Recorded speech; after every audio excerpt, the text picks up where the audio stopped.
안녕하세요.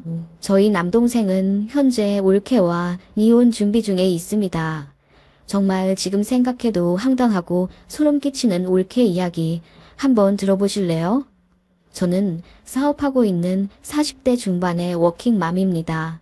대학 졸업하자마자 지금의 일에 뛰어들어 내공을 쌓아가며 사업을 늘렸고 현재는 연매출 50억 정도까지 달성했어요. 저희 집에서 도움 일체 안 받고 자수성가한 타입이죠.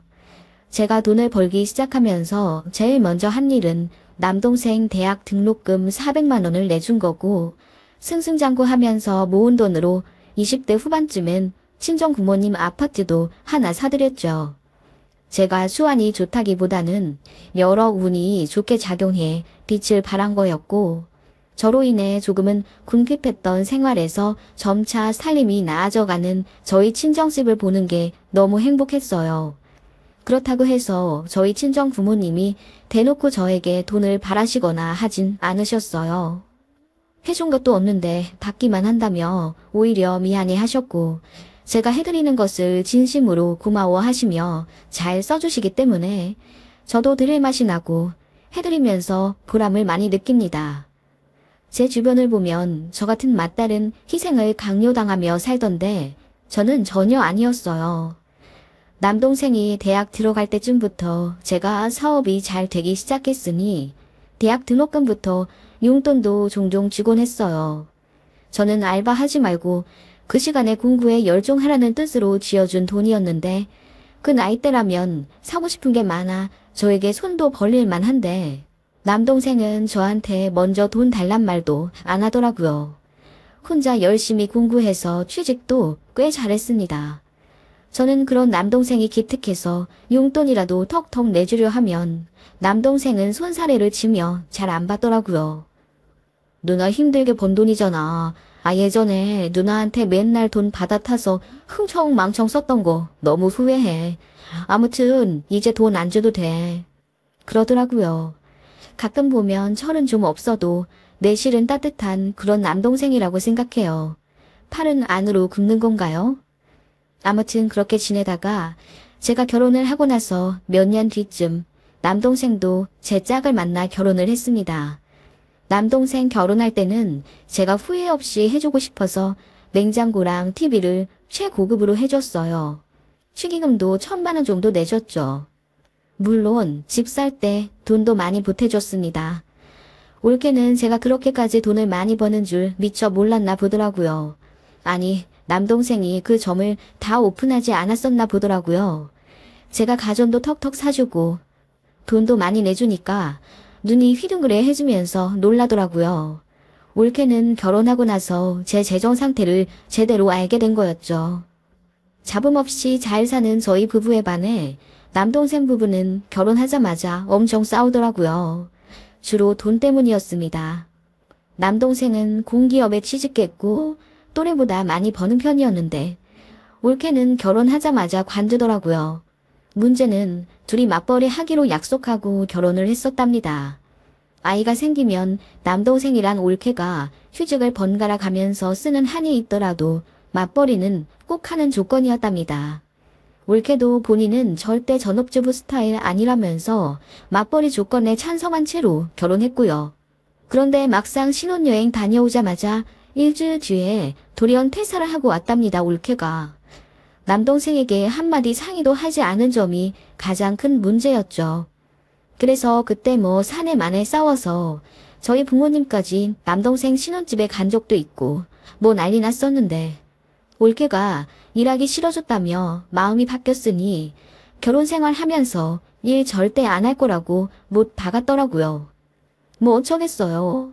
그렇다고 해서 이혼할 수도 없고 남동생도 처음에만 화났지 이내 순응하고 잘 사는 듯 하더니 바로 아이도 가지더라고요. 올케한테 제가 잘 해줬죠. 호텔 라운지에서 식사하고 싶다고 해서 제가 몇 번이나 데려다 줬고 임신 중기로 갈수록 발 부종이 심해진다며 하도 하소연하기에 유명 브랜드 스파 관리권도 끊어줬습니다. 용돈도 종종 줬고요. 올케는 그때마다 형님, 저 형님이 있어서 너무 좋아요. 솔직히 남편은 살아볼수록 별론데 형님이 있어서 너무너무 행복하고 제가 의지가 많이 돼요. 하면서 은근히 제 남동생을 까는데 처음엔 그래도 제가 시누이는 시누이였는지 기분이 좋진 않았지만 사실 저희 남동생이 좀 무뚝뚝한 편인데 그런 면 때문에 올케가 좀 많이 서운해하는 것 같더라고요. 올케는 제가 편하다는 이유로 종종 제 남동생 험담을 하곤 했죠. 뭐 임신도 한 상태고 그렇다고 해서 제가 올케 보고 듣기 싫으니 그만하라고 할 수는 없잖아요. 어느 정도 받아줬고 올케도 제 덕분에 그래도 결혼 생활이 행복하다며 웃으니까 밉진 않더라고요. 철없는 여동생 하나 더 생긴 느낌? 올케에 대한 첫 느낌은 분명 그랬습니다. 그렇게 사랑스러운 조카가 태어났어요. 저도 아이가 이미 있었지만 조카는 또 다른 느낌의 깊은 사랑이더라고요. 저는 아들이 있지만 조카는 딸이었는데 하필이면 또 저를 닮았더라고요. 보통 딸아이는 고모를 많이 닮는다고 하던데 그래서 그런가 정말 저를 쏙 빼닮았어요. 게다가 저희 아이도 저를 닮았거든요. 그래서 조카랑 저희 아들이랑 나란히 두면 둘이 무슨 남매 같더라고요. 너무 비슷해서. 게다가 집 위치도 비슷하니 아이 낳고 나서 왕래도 더 잦았고 네 집이 내 집이고 내 집이 네 집인 듯 지냈습니다. 올케는 일을 관둔 지 오래였고 남동생은 직급이 많이 올라 월급이 늘긴 했어도 올케의 씀씀이 때문에 월급의 대부분을 바로 소비하고 제대로 저축도 못하는 상황이었습니다. 그렇다 보니 두 가족이 같이 만나 외식이라도 하게 되면 자연스레 제 주머니에서 돈이 나가게 되었고 명절이나 크리스마스 같은 기념일에도 저 혼자 예방적으로 선물과 용돈을 준비하는 상황이 되더라고요. 물론 남동생은 그 점에 대해 너무 미안해했고 말렸지만 솔직히 말해서 딸 같은 조카 때문에 어쩔 수가 없더라고요. 제가 돈이 없으면 모르겠는데 어쨌든 남들보다 몇십 배는 벌고 있으니 크게 개의치 않았습니다. 제가 누나이기도 했고 조카도 너무 예뻤으니까요. 그런데 문제는 시간이 지나며 드러나더군요. 올케가 생각보다 과시욕이 있더라고요. 특히 아이 교육과 미용에 엄청 예민해하면서 주변 친구들이 한다는 건 모두 하려고 했고 비싼 사교육도 턱턱 시키려 들더군요. 올케가 새로 사귄 엄마 무리들이 죄다 잘 사는 모양이더라고요. 어디 그룹 손자며느리 국회의원 딸도 있다나? 뭐 그런 집단에 들어간 듯 하더라고요. 자연스레 씀씀이도 커졌고 본인 명품 사는 것도 모자라 키즈 명품에 손을 뻗기 시작했습니다. 솔직히 초등학생들이 뭘 알겠어요. 그냥 만화 영화 캐릭터 그려져 있는 신발이나 가방 같은 거나 좋아하지. 그 어린애들이 무슨 명품 마크를 알아보겠습니까? 그런데도 꾸역꾸역 명품관 가서 키즈로 사다 입히고 신기도 하더라고요. 우리 조카 딸내미는 별로 그런 거 원치도 않는데요. 그래서 하루는 모 명품에서 산 70만 원짜리 신발이 마음에 안 든다며 반 친구에게 줘버리고 왔답니다. 조카 딸이 바꿔 신고 온 건 요즘 여자애들 사이에서 유행하는 분홍색 캐릭터 신발이었고요. 그렇게 집에 하교한 조카를 보고 올케는 난리가 났었어요. 당장 그 신발 찾아오라고 그 추운 날 조카를 문 밖에 던지다시피 내쫓아 버렸답니다. 조카는 울면서 저에게 찾아왔고 저는 마음이 아파 올케에게 데려다주며 한 소리 했죠. 아윤이가 좋아하는 걸로 사주지 그래 올케. 이맘때는 그런 거 안 좋아하잖아. 애들끼린 그런 거 몰라. 형님은 당연히 모르시겠죠. 돈 벌 줄만 알고 쓸 줄은 모르니 그런 세계를 알긴 아시겠어요? 뭐라고? 돈 벌 줄만 알고 쓸 줄을 모른다고.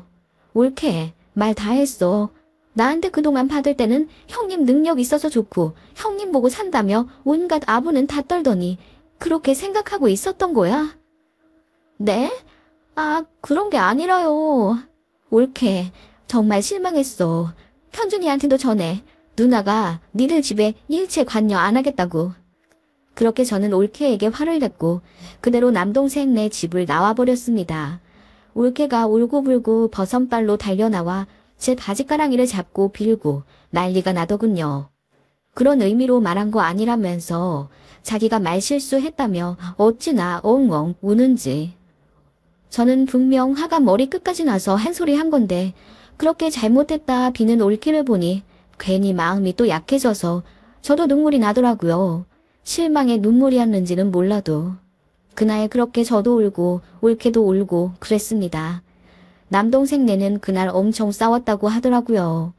가뜩이나 남동생이 올케의 사치스러운 스타일에 질렸고 월급 대부분이 올케 주머니로 들어가니 불만이 많았는데 저랑 있었던 일이 불씨가 된 건지 이혼 얘기까지 하며 크게 싸웠다더군요. 그러고 나서 올케는 좀 정신 차렸는데 그냥 조용히 사는 것 같더라고요. 그 전에는 저한테 참치 먹으러 가자고 애교도 부리고 스카프 하나만 사달라며 명품관으로 애교스럽게 이끌기도 했던 올케였는데 그런 요구 일치 없이 조용하게 사는 것 같더라고요. 돈 관리도 남동생에게 주도권을 넘겼다더군요. 남동생이 이제 돈 관리 자기가 안 하면 이혼하겠다고 해서 어쩔 수 없었던 모양이었고 올케는 본인이 하고 싶은 것 사고 싶은 것 제대로 누리지도 못하고 답답하게 몇 개월을 사는 것 같더라고요. 많이 변화해가는 모습에 약간 기특함도 느껴졌는데 알고 보니 보여주기식 행동이었나 보더라고요. 올케가 카드론을 써서 빚을 2달 만에 1,500만 원이나 만들었다더군요. 그걸로 지인들이랑 호텔 식사비, 연예인들 다니는 관리실 회원권, 명품 가방 등 미친 듯이 써제꼈더군요. 이유는 본인이 만들어낸 소위 럭셔리 인맥들을 절대 놓치기 싫어서 그랬다더군요. 정말 답답했습니다. 아니 올케, 우리가 못 사는 건 아니야. 그치? 현준이도 공기업 다니고 나도 그래. 꽤 벌어. 부모님 노후도 준비되어 있고 우리 못 사는 거 절대 아니야. 근데 올케, 이건 뱁새가 황새 따라가다 가란이 찢어지는 꼴이잖아. 그렇게 힘들게 유지하는 인연이면 끊어내야 하는 게 맞아. 제발 정신 좀 차려. 나는 우리 아윤이네 충분히 행복하게 살 수 있는데 왜 자꾸 올케가 욕심을 내서 일을 그르치는지 모르겠어. 저는 거의 2시간 가까이 올케를 혼냈고 올케는 본인이 낸 빚은 알바를 하든 취직을 하든 내년까지 갚겠다고 약속하더군요. 그렇게 일단락 되는 듯 했습니다. 그렇게 몇 달 조용히 지내는 듯 했는데 올케가 조심스럽게 전화를 걸더군요. 형님, 사실 제가 말씀드릴 게 있어요. 사실 저희 아윤이가 부정교합이라네요. 아윤이 아빠가 살짝 주걱도끼가 있잖아요. 형님도 그렇고 유전적인 요인이 아닐까 싶은데. 아, 그래? 우리 아윤이가 벌써 부정교합 기미가 나오는 거야? 네, 아윤이 또래 애들은 벌써 그 정도 하고 그렇다네요. 저도 해주고 싶은데 아윤이 아빠가 극구 반대를 해요. 왜 벌써부터 규정을 시키냐고. 너무 이러다고. 아윤이 아빠가 남자라서 모르는 소리 하는 거예요. 여자애들 고학년만 돼도 외모에 엄청 신경 쓰잖아요. 우리 아윤이가 아빠랑 고모 닮아서 주걱턱 되면 어떻게 해요. 은근슬쩍 저희 집안 유전 탓을 하며 또다시 훌쩍이는 올케였고 기분이 좀 상한 건 둘째치고 사랑하는 조카딸이 벌써 부정교합기가 나왔다는 사실에 저는 너무 놀랐어요. 자주 봤지만 그런 면은 눈치채지 못했거든요. 아무튼 뭐 유전 얘기까지 하면서 남동생은 이른 나이에 교정 절대 반대라며 돈 안 내줄 분위기인데 올케 본인은 딸아이 인생을 위해서 꼭 교정을 시켜주고 싶다. 그런데 본인은 돈이 하나도 없지 않느냐. 도와달라고 손 내밀 사람은 고모인 저밖에 없다면서 눈물로 호소를 하더라고요. 그 말에 어떻게 매몰차게 또 거절을 합니까? 게다가 조카가 부정교합이라는데. 마음이 너무 아팠고 그 다음날 약속을 잡아 올케를 만났어요. 올케가 눈물을 흘리며 말하더라고요. 감사해요 형님. 제가 돈 사고도 치고 미운 짓도 참 많이 했죠? 제가 잘못했어요 형님. 이번 한 번만 좀 도와주시면 제가 형님한테도 돈 차근차근히 갚을게요. 갚는 건 됐고 그냥 잘 좀 살아. 내가 원하는 건 그것뿐이야. 아무튼 치과가 어딘데? 네 형님, 저기로 가면 돼요. 그렇게 올케가 이끄는 치과로 갔습니다. 올케가 데스크에서 뭐라 얘기를 하더니 저를 상담실로 이끌며 결제해 주시면 된다고 하더군요. 제가 지갑을 주섬주섬 챙겨 올케를 따라 상담실로 갔습니다. 제가 치과 코디네이터 선생님한테 물었죠. 우리 조카가 부정교합이라면서요? 심한가요? 치료는 얼마나 걸릴까요? 그리고 월비도 내야 하죠? 그것까지 일시불로 다 내고 갈게요. 아, 그게... 코디네이터 선생님이 좀 난감한 표정을 지으며 말하시더라고요. 아니, 사실 아이오니 같은 경우는 조금 더 지켜봐도 되는 케이스라고 원장님도 말씀하셨는데 어머님께서 간곡하게 이른 교정을 원하시네요. 이런 경우에는 보호자분 의견에 따라 교정을 진행할 수는 있겠지만 무슨 소리예요? 전에 얘기 다 끝냈잖아요. 우리 딸 빨리 교정 시작해야 한다고요. 어서 결제 좀 진행해주세요, 선생님. 올케가 당황해하며 서둘러 결제를 주도했고 코디네이터 선생님은 원장 선생님이랑 조금 더 상의를 해야 한다고 시간을 끌더라고요. 저 역시 아직 그렇게 심각한 교정교합이 아님에도 불구하고 억지로 교정을 시작하려 하는 올케 행동이 탐탁지 않아 보였고 한 소리 하니 올케가 답답하다면서 조카 친구들 벌써 교정했다고 사진을 보여준다며 핸드폰을 찾더라고요. 어디 갔지? 형님, 제 핸드폰 못 보셨어요? 주머니에 없어? 아님 대기실에 두고 온 거 아니야? 내가 지금 올케폰 벨 울리게 전화해볼게. 아, 맞다. 차에 두고 왔나 봐요. 저 빨리 핸드폰 갖고 올게요. 잠깐만 계세요. 그렇게 올케는 쏜살같이 나갔고 저도 올케에게 걸던 전화를 끄려던 찰나 올케가 앉아있던 소파 구석에서 벨이 울리더군요.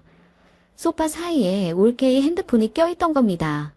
제가 폰을 들어 올케에게 여기 있다고 소리쳤지만 올케는 이미 나간 뒤였어요. 그렇게 할 수 없이 올케 폰을 집어서 보는데 저는 경악하고 말았습니다. 올케가 저를 뭐라고 저장했는지 아세요? ATM기라고 저장했더라고요. 그렇게 ATM기라는 글자가 올케 폰 화면에 떠있고 저는 충격을 받아 움직일 수가 없었습니다.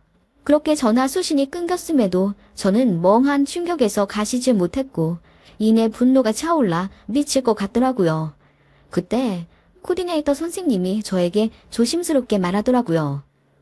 사실 아이오니 교정 진행하면 저희 치과에도 자칫 의료법 위반으로 고소당할 수 있는 상황이라 저희는 하고 싶지 않아요. 그런데 아이오니 어머님이 소리를 질러가면서 오늘 꼭 결제부터 해달라고 하더라고요. 교정은 그럼 다음에 시작하더라도 일단 결제부터 할 거라고 소리를 치시더니 바로 덧붙이시는 말이 네, 저희 올케가 뭐라고 하던가요? 네, 바로 취소가 가능하냐고 묻더군요. 그러더니 카드 결제 세금을 본인이 낼 테니 카드 취소를 하지 말고 본인 계좌로 해달라고 하더라고요. 얼마 제해도 상관없으니 현금으로 계좌에 좀 써달라고. 뭐라고요? 그럼 저희 올케가 카드감을 하려고 했다는 건가요? 네, 사실 그런 케이스가 종종 있어요. 카드 취소하고 세금 제해서 계좌로 받으시는 분들. 아이오니 어머님도 그럴 목적이신 것 같더라고요. 아, 정말요? 어떻게 그럴 수가... 제가 너무 당황해서 입을 다물 수 없었어요. 그때 올케가 상담실로 들어오더니 아무리 찾아도 폰이 없는데 잃어버린 것 같다며 울상이더라고요. 제가 조용히 폰을 들어올리니 올케가 안도의 한숨을 내쉬더군요. 그러면서 제 손에 있는 폰을 받으려 하던 찰나 저는 반대편 손으로 올케의 뺨을 내리쳤습니다. 짝소리와 함께 올케가 넋나간 표정을 지었습니다. 그리고 이내 길길이 날뛰며 소리를 지르더라고요. 형님, 지금 뭐하는 짓이에요? 왜 다짜고짜 뺨을 때리세요? 너, 나 뭐라고 저장했어? 네, 그게 갑자기 무슨... 올케는 벌개진 얼굴로 저에게 대들다가 이내 ATM기라고 저장한 게 생각이 났는지 아차차 소리를 내며 입을 막더라고요. 그러더니 또 다시 난리 법석을 치며 아니, 이름 좀 장난으로 저장한 거 가지고 폭행을 하는 거예요. 네, 형님, 나 형님이라고 안 봐줘요. 고소할 거예요. 합의 절대 안 해줄 거고 형님 끝까지 갈 거예요. 네, 어떻게 핸드폰에 이름 저장한 거 가지고 사람을 때려. 너 내가 500만 원 결제하고 나면 바로 취소하고 현금 받아가려고 했지? 그게 무슨 소리? 하더니 올케가 갑자기 입을 다물더군요. 코디네이터 선생님이 조용히 나가자 올케가 아니라고 막 해명을 하더라고요. 제가 말했습니다. 선생님 말로는 아이오니 아직 괜찮다던데? 그리고 그거 의료법 위반이래. 카드땅 하려고 한 거 맞지? 취소하면 계좌로 돈 보내달라고 했다던데. 병원에서 너 당장 신고할 수도 있다고 하더라. 그래도 나 폭행죄로 고소할 거야? 그래 봐. 나도 같이 막 고소할 테니까. 형님. 어떻게 하나뿐인 네 딸을 가지고 장사를 하려 들어. 우리 아윤이 엄마이기도 하고 내 동생 부인이기도 해서 그동안 너 철없는 짓 해도 아윤이랑 동생 생각해서 좋게 넘어가 준 거야. 그런데 이렇게 뒤통수를 쳐. 아윤이 아빠도 이 사실 아니? 아니, 설마 아윤이 아빠가 시킨 거니? 아니요, 형님. 애 아빠는 몰라요. 제발 말하지 마세요. 저 이것마저 걸리면 정말 이혼이에요. 그렇게 올케는 무릎을 꿇으며 빌기 시작하더라고요. 저는 그냥 나와버렸습니다. 그리고 남동생한테 전부 말해줬어요. 눈 감아준다고 될 일이 아니었으니까요. 남동생은 이혼하겠다고 하더라고요. 예전 같았으면 말렸을 텐데 그냥 그러라고 했습니다. 저희 부모님도 모든 사실 아시고는 불같이 화를 내며 그런 싹수 노란 건 빨리 잘라내야 한다고 화를 내셨죠. 올케가 울고 불고 빌면서 본인 카드도 전부 자르고 용돈 받고 살면서 정신과도 다니겠다고 하더라고요. 그리고 저한테 돈 달라는 말도 앞으로 절대 안 할 거고 조용히 살림만 하며 아무도 안 만나고 살겠다고 거의 한 달을 내내 빌더라고요. 남동생은 단호하게 이혼을 진행했습니다. 올케에게 희망이 없다고 생각한 모양이에요. 사실 남동생은 저에게 미처 말하지 못한 사실이 있다고 하더라고요. 결혼하고 나서 아윤 엄마가 갑자기 일 관둬서 이혼하려고 했었잖아. 그때 내가 왜 화가 났었냐면 아니 아윤 엄마가 이러잖아. 누나가 그렇게 부자인데 본인이 일할 필요가 있냐고. 견물생심이라더니 누나 믿고 그렇게 흥청망청 썼던 거야 아윤 엄마. 아윤이 엄마니까 어떻게든 좋게 이끌어가 보려고 화도 내고 이혼으로 협박도 하곤 했는데 잘 안 되더라고. 내 잘못이 제일 큰 것 같아. 이제부터라도 정신 똑바로 차리고 우리 아윤이 잘 키우면서 잘 살아야지. 조카가 많이 힘들어할까봐 걱정했는데 오히려 조카는 엄마랑 따로 살게 되니 좋다고 하네요. 그동안 친하지도 않은 친구들. 그러니까 엄마가 억지로 맺어놓은 그 럭셔리 인맥들 자식들이랑 어거지로 붙여놔서 다니기 싫은 영어 학원이며 논술 학원에 가야 했는데 그 시간이 너무 지옥 같았다네요. 그 친구들 사이에서 묘하게 소외감도 느끼고 외로웠는데 올케는 조카의 하소연도 모른 척한 채 그냥 계속 다니라고 강요만 했었고 그 과정에서 조카는 엄마와 애착관계가 완전히 망가진 모양이었어요. 다행인지 불행인지 아빠를 더 좋아하는 조카는 부모의 이혼에 크게 타격이 없는 모양이었고 저도 책임감을 느끼고 조카에게 최선을 다하려고 노력 중입니다. 올케는 울고불고 하더니 결국 친정집으로 쫓겨났어요. 주변에도 소문이 다 나서 개망신당하고 집에서 자숙하나 보더라고요. 시집가서 잘 살지는 못할 망정 빚까지 떠안고 친정에 오니 얼마나 속 터지시겠어요. 등짝을 어마어마하게 후드려 맞았다고 하더라고요. 알고 보니 결혼하기 전에도 사치병이 있었는데 결혼하려고 잠시 본색을 감췄던 것 같더라고요. 조카는 제 엄마랑 떨어졌어도 다행히 전보다 훨씬 밝아졌고요. 폭풍 같았던 시간이 있었고 그 시간들이 결코 쉽진 않았지만 아무튼 더 행복해지기 위해 썩은 나뭇가지를 도려내는 일도 필요한 것 같습니다. 여러분은 어떻게 생각하세요? 이런 올케도 가족으로 받아들일 수 있으신가요?